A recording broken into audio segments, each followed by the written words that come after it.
Hey everyone, it's Paul Wontorek. This is Broadway.com live at 5. I believe it's the 11th of Friday. It's Friday, May 11th. Yes. My notes were It wrong, is. and I noticed at the last minute. It threw my me off. gosh. Anyway, I'm Paul Wontorek, as I said. I'm Andy Lefkowitz. We are joined by social media manager Caitlin Gallup. Hi, everyone. And one of our favorite people on Broadway. Who's over there, Andy? Beth Malone. Yes. Angels in America. An angel indeed. Yes, I love it. We love her. So we're going to talk about Angels in America and all kinds of things. And first, today's top 5. All right. So, along with award season comes a lot of other announcements, like national tours. So, we found out about 2 new national tours today. Well, why do we find out about national tours at this time of year? Because shows want to win Tonys. There you go. Yes. It looks better, like everyone on the road, because it helps the road vote and stuff like that. Indeed. So the first national tour that was announced today was Mean Girls, which has 12 Tony nominations and a whole bunch of Broadway.com Audience Choice Award 15. nominations. 15. A lot. The most of any other show. That's a lot. So that's going to kick off in fall 2019 with dates and cities to come. Cool. And the second national tour that was announced today was My Fair Lady, which is a Tony-nominated and Broadway.com Audience Choice Award-nominated revival. Yeah. So that will also kick off in 2019 with dates and locations to come. That My Fair Lady tour will probably tour for like 7 years. I People know, love that. right? Honestly. Is it because Bart Seriously. shares, what's it called? It's still touring. The King and I. King and I is still King and I. touring. Bart Yeah. Shares knows how to put together like a big classy revival. That goes Indeed, that on the South road. Pacific tour ran for some time as well. Yeah. All right. Next up, we found out that you can see An American in Paris again in theaters. So, get ready. Well, of course, American in Paris started in theaters because it was a movie, did, but then they made a yes. musical out of it. And I didn't know they taped. Did you know they filmed I'd it? overheard that they taped the London production. Yeah. Inside information. I didn't Yeah. know. Anyway, they filmed it when it was in London with the Broadway stars, Yes. right? Robert Fairchild and Leanne Cope did it over there, and now it'll be in movie theaters. So on September 20th and the 23rd, it's a little while away, but you can plan your outfit. You can watch An American in Paris, the musical, the stage musical, on screen. Incredible. High concept. Yes. All right, so a bunch of our favorite people are getting together for an important cause at the midnight showing of Three Tall Women. Yeah, so we learned today that the entire star-studded cast of The Boys in the Band, which is in previews on Broadway right now, will be hosting the upcoming midnight performance of Three Tall Women. Does that mean they're hosting it? So that's a really legitimate question that I don't know the answer to. However, what's cool about it is that the evening is now going to be a tribute to Joe Mantello, who's directing both productions. So I don't know what it means that they're Did going we to be mention hosting it's it. Tony season? It's Tony season Did as we well. mention that? Yeah. I wonder if they're going to take people to their seats. Are they going to be the ushers? Yeah, and well, because I heard running the bar. What are was they it doing? last year? Was it Doll's House or was it the Humans where they did a midnight did a Doll's performance? House So midnight. I heard I wasn't there. Were you there? No. I heard that they served drinks beforehand. Like there were Oh. star-studded Three Tall folks Women with drinks. doing that. So I imagine that these handsome folks will probably be serving up some drinks before Three Tall Women, so you can Don't kind of make any let the show promises go down you a little can't keep. easier, right? But that's it. I mean, we're talking Matt Bomer, Zach Quinto, Andrew Reynolds, we Jim know who's Parsons, that. Robin DeJesus. It's a Yeah. star-studded group, Yeah, folks. it's an attractive group of men. Yes, not to mention Glenda Jackson, Laurie Metcalf, and Allison Pill An on attractive stage. group of women. Yes. Ready. So ready. All right, it's New Music Friday, which means new music for Broadway. So there's a song called "Let It Go." I don't know if you've heard of it. I haven't. It's one of the from big, Full it's one of the Monty, big right? songs in Frozen. Oh, not from Full Monty? Yeah, isn't that funny? That to Right, me, the that's still my number original one Let It "Let Go. It It's Go," my just Let It because Go. I love the Full Okay, Monty. yeah. Let It Go. Yeah. So the cast of Boys in the Band will be singing "Let It Go" from the Full Monty. Maybe that's what they're gonna do. You're gonna give me a They're heart gonna attack. do I'm having anyway. a gay heart attack No. right now. All right. Frozen has an original cast recording, which is a topic that comes up often at Live at 5, actually. Yes. They made an album of Frozen, and it's out today, digitally. Indeed. So you can get it, and you can listen to it, and there's a special music video of Casey Levy, who we love, who plays Yes. Elsa, singing Let It Go. So check it out. Yes. Yes. All right, and last but certainly not least, we found out that Chelina Kennedy already has her next gig lined up. Yeah, so we learned last week that Melissa Benoist, did I pronounce her last name correctly? Benoist. Benoist? Benoist. Supergirl. Just say Supergirl and Supergirl. former Glee star is going to be going into Beautiful for about 2 months. Oh to yeah, I play was Carol told it rhymes King. with moist. So there you go. Okay, there you go. I was an actual note. And that Shalina Kennedy would be exiting for a couple months. Well, now we learned. Now that we know why. She landed a high-profile new gig in this new musical called This Ain't No Disco. Which is going to be fun. Oh my God! It's written by Stephen Trask and Hedwig. Peter Ganowitz of Hedwig. Yeah. So we got Chalina in it, and the entire cast, which includes Eddie Cooper. Oh, you can't read all Theo those names. Stockman, lots of super talented Lulu Fall. But it's set in Incredible. 1979 New York City. That's what's Yes. awesome about it. And it's about like Studio 54 and the club Yep. scene. And Yeah, so that's a great gig for her. indeed. I'm excited. It'll be playing the Atlantic Theater Company beginning on June 29th, and it's a limited run through August 12th. And the creative team, Yeah. Darko Tresnick Darko, and Camille Tony A. Brown. Winner. So that's great. Yeah, Camille A. Brown from Once on This Island. Those moves. Yeah. I can't wait. Yeah. Okay. Well, thank you so much, Andy. you bet, Have a dude. lovely weekend. You too, man. And what are we gonna do? We're gonna find out more about today's guest from Caitlin. Yeah, we are. All right. Beth Malone, you probably already know her, but let's talk about how fancy she is. Beth Malone is currently starring as the Angel, like the title character, in Angels in America. Beth was nominated for a 2015 Tony and Grammy for her game-changing role of Allison in Fun Home. She most recently starred in the title character of the world premiere of The Unsinkable Molly Brown. She originated the role of June Carter Cash in Ring of Fire, as well as the roles of Betty Jean in The Marvelous Wonderettes. But you might have also seen her in films and a bunch of fancy stuff, or on TV and a bunch of fancy stuff.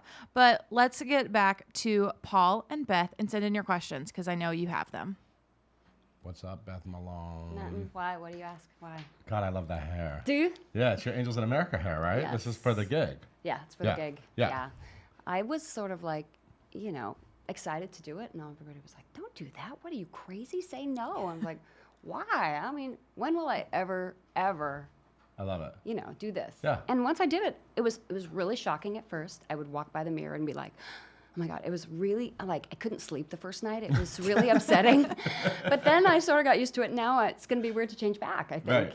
Well, you're used to we're used to you having shocking hairdos, because when you first did Fun Home, I was like, oh my God, she cut off all her hair. I know. You know what I Everybody's mean? like, So it's like I know. it's It kind doesn't of mean like, that much that's to your me. I don't thing. know. Everybody's sort of like, "Oh my God, your hair," and I was like, "It's hair." I mean, like it'll grow back. Plus, Well, you have a fantastic face, so you can carry all sorts of looks. So I don't know if it's correct to call you the title character in Angels in America, but sure. I like Why not? They're all angels, titular. maybe. I I don't know. enjoyed the word titular. Oh, titular. I like that word Me too. too. I know why you like it. Yeah, titular. But yeah, Angels in America. You are currently alternating in the role Yeah, I with am. with Amanda Lawrence, Yes. right? And she did it in Yes, London. she's the London Angel. She's amazing. London Angel. Lovely. But the New York Angel is taking over. Yes, I'm Like, the you're gonna- American Angel in American. Yes, you're actually going to do. You're going to do every performance starting May 23rd. Yeah. Until then, I just do Wednesdays, and it's been really sort of amazing job to be like, bye. After my marathon day, which is it's long. I mean, Yeah. it's long. Let's just be real. It's a long Yeah. day. But I think like you build up a stamina when you do it every day, because everybody else is, I'm fresh as a daisy. I walk by people in the hall and like, hi, and they're like dragging ass going. Is that Nathan Lane? No, Nathan. Every time I pass him, he goes. That's what he does, and his eyebrows are like this. That's a great Nathan Lane. Thanks. So, is it fair to assume you loved this play? I It mean, is fair to assume I loved it. what was your for a first long exposure to this time. play? I think I just read it initially. I had never seen it, Yeah. and then I saw the HBO, of course. But Right. my first exposure to it was just like purely, geeky grad student reading it, and Yeah. just I think I worked on the Democracy in America speech, which is Lewis's speech. I did that in grad school. There's so many great things for acting students to like try, because it's 18 hours long and things like that, and the writing's astonishing. So, and then like I got kind of used to Tony Kushner being around during Fun Home, because he and Janine wrote Carolina Change together. So, Right. the fact that Tony was in the room, freaks you out at first, and then after a while you sort of were like, oh, it's Tony. Tony's back, and Right. so it was easier for me to transition into a room where Tony Kushner's sitting at a table, like writing stuff, new stuff for you, because like my little nerdy, theater-loving self, my head would have like exploded, and I couldn't even have worked. Right. And I could barely work as it was, but then I got used to it. But it's like it's a thing. Like when Tony Kushner's writing next to you, and his brain is like working next to you. It's a thing. So He's a genius. yeah. Yeah. Yeah. He Legit is. genius. Legit. Yeah.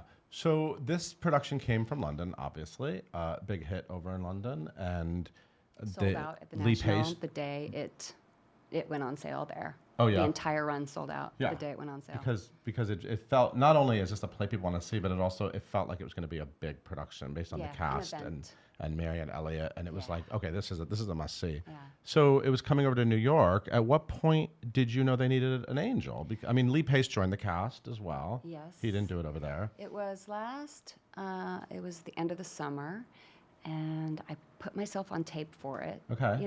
I was slated dress to like go an out angel? of town. No. I dressed like a beatnik because they had said like she has this concept. Marianne has this concept where it's like sort of like bug, sort of like cockroachy. So I just kind of like dressed in this form-fitting like turtleneck and was sort of like, That's a good description of it, like a bug. yeah, she's sort of bug-like. Yeah, that's cool. And then I got a call back. The audition process was kind of relentless. And I think now that I'm doing it, it was just to put you under pressure and see what happened to you, because this process was, it stressed people out to the limits of their capacity. It's just so much. Like, there's so much that happens every second. Every single line of the 7.5 hours was like meticulously curated by everybody involved. So it was just like a ton of work. And I think the auditions were like, putting you through your paces just to see what would happen to you. Part of it was just like, what's going to happen if I put her through an hour work session with Marianne Elliott one-on-one? What's her level of stress and things like that. So yeah, there's a ton of material to learn. Did you feel like they were messing with you at some point? A little bit. Yeah, a little bit. When they sent me to like Deb Hecht, the dialect coach from Juilliard, and had me work with her for an hour. I'm just like, really? Wow. It's just like, now what? Now what are you going to have me do? And then Stephen Hoggett had me for an hour. Stephen Hoggett? Yeah. That guy is like, I have a little crush on him. Yeah. I have a little crush on him. I understand that sentiment. Yeah. Yes. I think everyone Special. does. Yeah. I know. It's like you walk into a room and you're like, why am I in love with you? I would do anything for you. Like, you want me to fly? Okay, I'll fly. Oh, let's talk about that. Yeah. Was that a challenge, or what's that like? No, it's really like it's in my wheelhouse. Like, Yeah. I'm really fearless. Yeah. I don't have fear of heights or anything like that. I have other fears, plenty of them. Yeah. But physical fears, I don't have probably enough, because I'm a skier. I come from a very vertical world, where I'm used to like looking down steep things and going. This was just sort of like, okay, you want me to fly? You want me to, and like we had a whole week of devising where, we just got to like create lifts and create ways in which the angel gets from here to there and things like that. And it was just like, it was heaven. And like the Hoggett, of course, but then, God, I can't think of his name right now. Oh my God, I'm a jerk. The puppet master from Finn Caldwell. Thank God I thought of your name. Oh my God, what an asshole. So he was there, and he, when I saw Warhorse, I was like, I want to drop everything I'm doing and it's the just same guy? become a puppeteer. Yes. Oh, okay, cool. When he was one of the horse parts, and then he became integral to like Awesome. putting up more productions of it. So Right. I was just obsessed with those horses. It's really, and the cool thing is you're doing it, but you also know what it looks like because you've seen. Yeah, that You've is seen it cool. too, Yeah. yeah. At some point I stopped watching, but I've watched it plenty. I know what it looks like. I know what to, like what reads and what to sort of hide, to make things. There's a lot of illusions in it, sort of like Harry Potter. We had the same team as like the Harry Potter team and British magic Yes, people. British magic people. We're going Yeah. back and forth, and Yeah. it's pretty cool. I saw Harry Potter was pretty awesome. Yeah? Yeah, Yeah, the that's magic awesome. is kind of amazing, and I saw 3 tall women. See, that's the great thing about having my Your job schedule right now. is amazing. Yeah. I've seen everything. So you have like a limited amount of time to keep Yes, doing that. yeah, I do. And I'm going to see a few more things. What about your co-stars? Anyone intimidating or interesting to meet, or that you wanted to meet and work with? I tried really hard not to like look at Andrew Garfield much on film before. I went in a room with him because I didn't want to get freaked out or anything. And, you know, I couldn't do anything about how I feel about Nathan Lane. I just couldn't do anything about that. Right. So I just had to kind of stay away from him because he terrifies me, and he's really intimidating because he's so good. But eventually, like, he trying to talk to me, and I was like trying to get away from him, you know what I mean? You know, eventually I was just like, okay, here's the deal, dude. I can't talk to you because you're so good. And then he was like, ow, wow. You know, then he was like, let's be friends. So, yeah, Stop I just stalking like, me, Nathan Lane. I really don't like, want to be around you know, and now he calls me all the time. He won't stop texting. It's weird. It's very weird. Nathan Lane is a big texter. No, not to me at all. Never. Hey, Caitlin, are there any questions? Yeah, we do.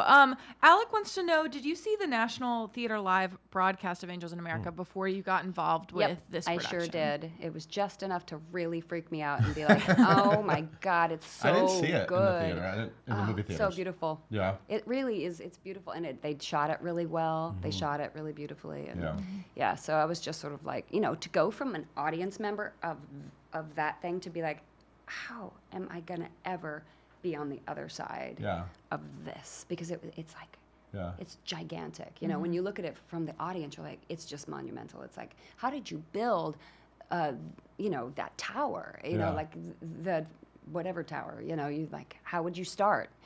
Speaking of monumental things, you were in this show called Fun Home, which was fantastic.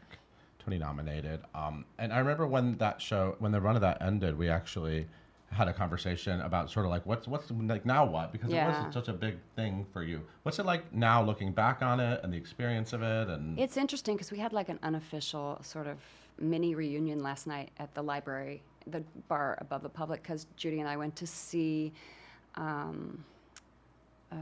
Malima's Tale, which was gut-wrenching and awful. I mean, beautiful, but just like, oh. Anyway, so, and then Roberta and Joelle decided to go the same night. So we all went up to the library, and we're sitting there, and we were talking about, like, how it's messed us all up, because it was so good that other projects, you know, are always going to be a little disappointing. You're always looking for that next thing. Like, this is the only thing. Like, Angels in America is the only thing I can imagine doing where I'm, like, fed by it, like, in this completely different way. Yeah.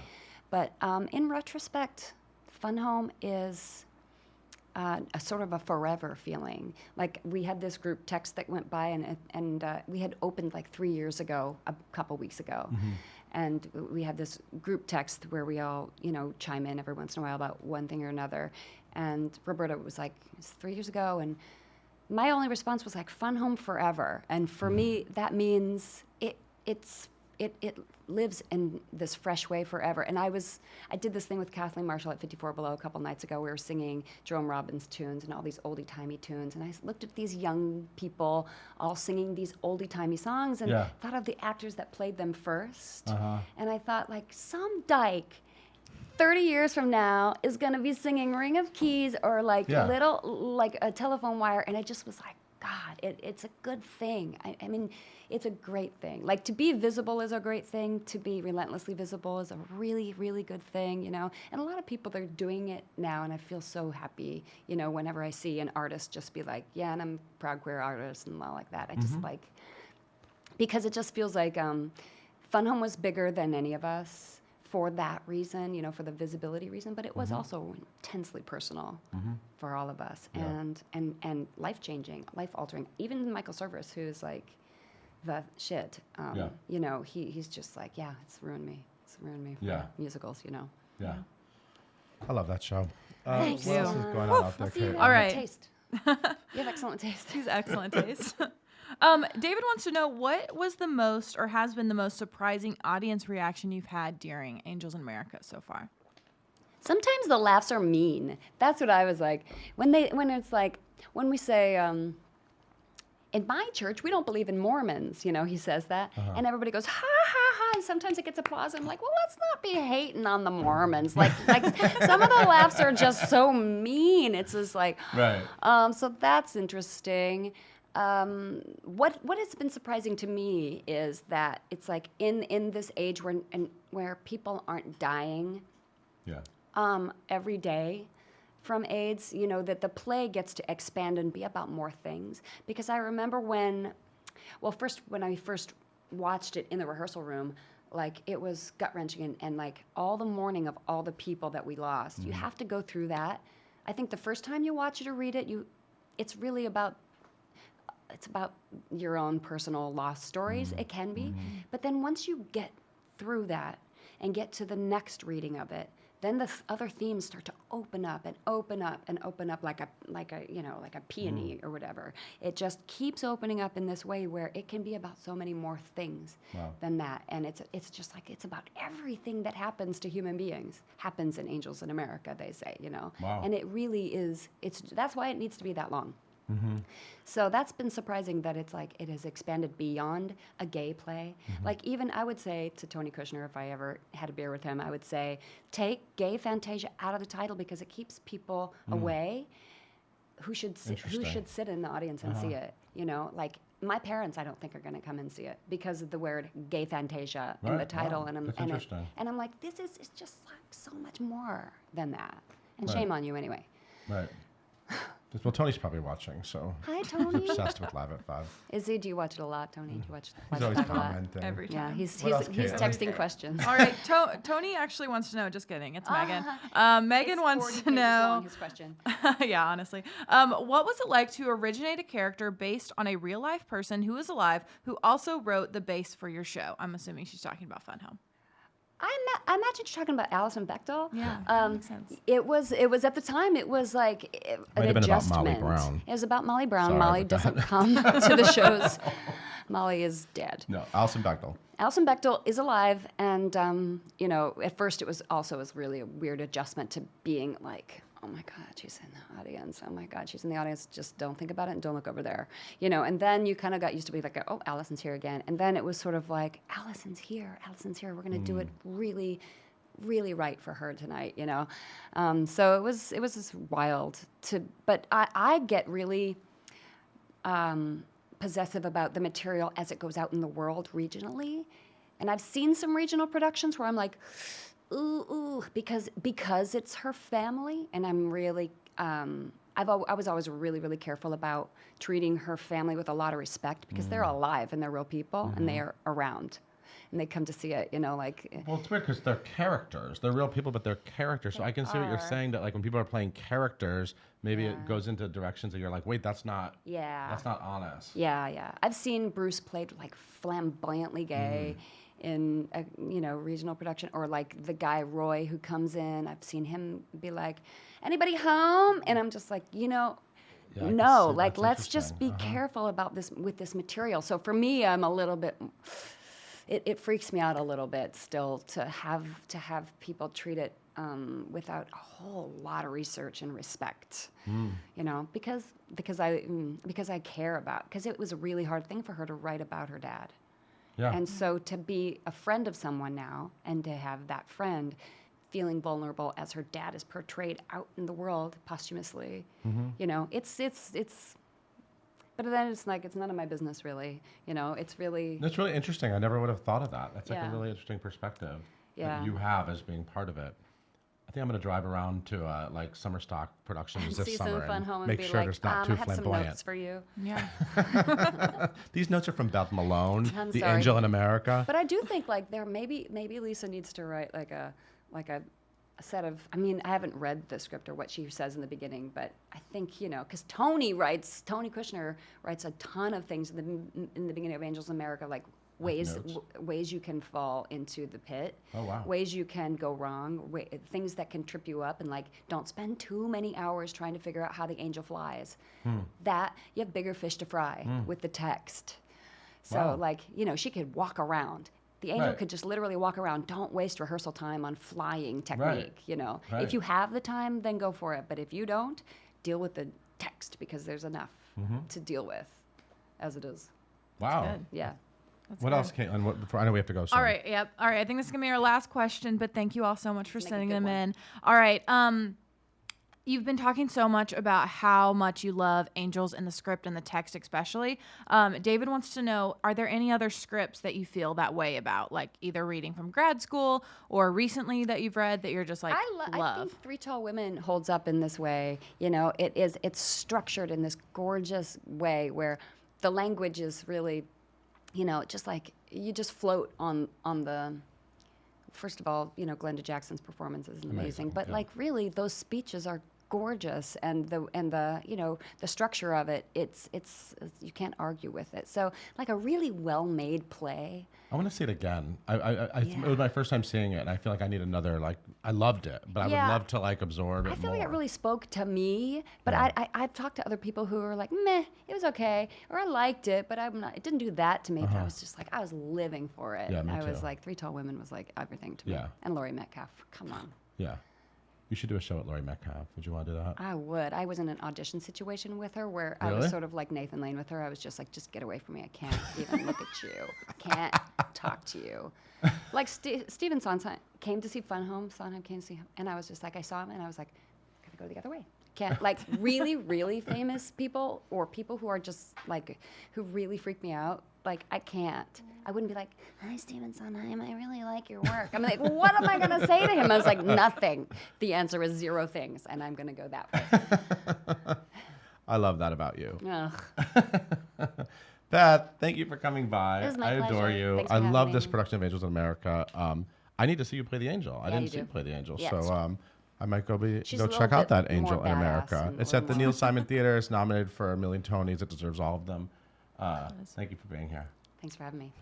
Caitlin, take us out. All right. Thank you all so much for watching this episode of Live at 5. You can tune in next week every day at Live at 5 or at 5 to see Live at 5. And you can listen to this podcast right after this. We have interviews with Beth Malone. We have interviews with Lily Cooper. We have so many good interviews this week that you should listen to. And last, but certainly not least, tune in next week because we are hanging out with cast members from Mean Girls, from St. Joan, and so many other great productions. Have a wonderful weekend, you all. See you next week.